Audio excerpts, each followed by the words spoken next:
Lors d'une conférence de presse bondée à Mexico, le président déchu Evo Morales a exhorté tous les groupes en Bolivie à maintenir le calme dans le pays. Evo Morales s'est exilé au Mexique lundi après avoir démissionné de son poste de président de la Bolivie sous la pression de l'armée suite à des résultats électoraux contestés qui le donnaient largement vainqueur.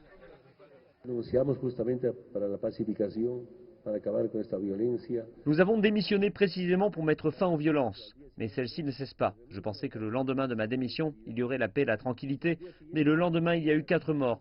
Imaginez-vous, membre de la presse, que j'ai négocié avec les commandants. J'ai négocié avec les forces armées pour faciliter mon exil de ne pas tirer.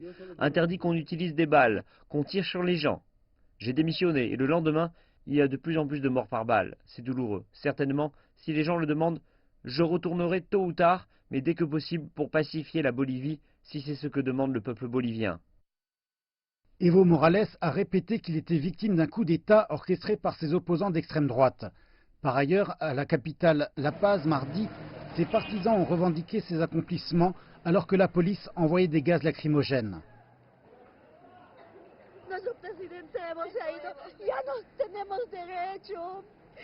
Notre président Evo est parti. Nous n'avons plus de droit. Même la police ne nous défendra pas. Elle est notre ennemie. Elle nous a gazés. Où sont nos droits?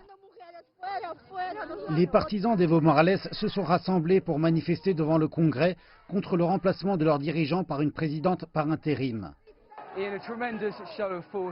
Dans une impressionnante démonstration de force, les manifestants ont défilé jusqu'ici depuis El Alto, alors même que le Congrès débattait de l'investiture de la nouvelle présidente par intérim. Ils ont chanté « Evo, tu n'es pas tout seul » et qualifié la nouvelle dirigeante d'usurpatrice et de raciste. Aussi longtemps que notre président et leader suprême Evo Morales est en vie, le mouvement vers le socialisme continuera. Peu importe qui est le prochain candidat, ce qui compte est qu'Evo soit en vie. Mais ils n'ont pas pu empêcher l'investiture d'un nouveau président. La sénatrice de droite, Janine Áñez, s'est déclarée présidente par intérim du pays, même si les députés d'une partie masse de Morales ont boycotté la session. En tant que présidente du Sénat, j'assume immédiatement la présence dans le cadre de l'ordre constitutionnel et je m'engage à prendre toutes les mesures pour pacifier le pays. La Cour constitutionnelle de Bolivie a dit qu'elle était la prochaine dans l'ordre de succession après les démissions de Morales, des vice-présidents, présidents du Sénat et de l'Assemblée nationale.